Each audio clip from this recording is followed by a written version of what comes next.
Laura Anthony, founding partner of Legal and Compliance, a full-service corporate securities and business transactions law firm.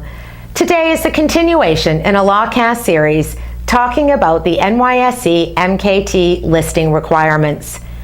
In a prior LawCast in this series, I gave a brief summary of the corporate governance standards, including the requirement that, subject to certain exceptions, a majority of the board of directors be independent, and that all audit and compensation committee members be independent.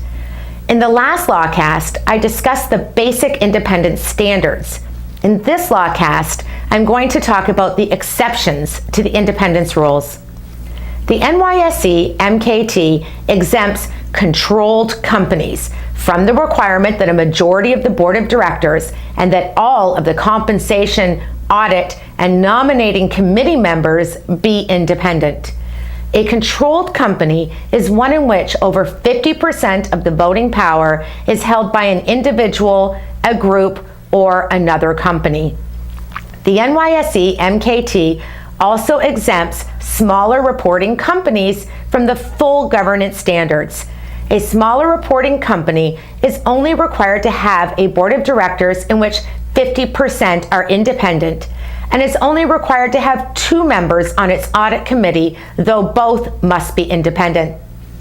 Limited partnerships and companies in bankruptcy are exempted from the independence requirements. NASDAQ has similar exemptions and from its corporate governance and independent standards for controlled and smaller reporting companies.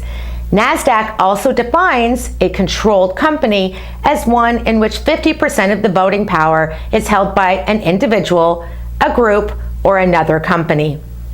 Both NASDAQ and the NYSE MKT require that a company relying on the controlled company exemption provide information in its annual report and proxy statements as to the exemption, including how its ownership results in the company qualifying as controlled. Where the company claims control by a group to satisfy the exemptions, that group must have filed a Schedule 13D as a group related to its control ownership.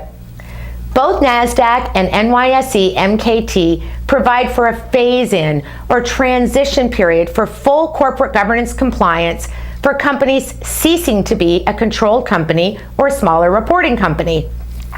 Although each has particular requirements as to when certain aspects of governance and in particular independence have to be met, starting from meeting certain standards as of the date from the the date that the company ceases to be either controlled or a smaller reporting company. Generally, controlled companies have a total of 1 year to fully comply, and smaller reporting companies have 6 months to fully comply. Both NASDAQ and NYSE MKT also have full governance phase-in schedules for companies completing an initial public offering. I'm securities attorney Laura Anthony, founding partner of Legal and Compliance and producer of LawCast. Should you have any questions about today's topic, please visit securitieslawblog.com and lawcast.com or contact me directly. Inquiries of a technical nature are always encouraged.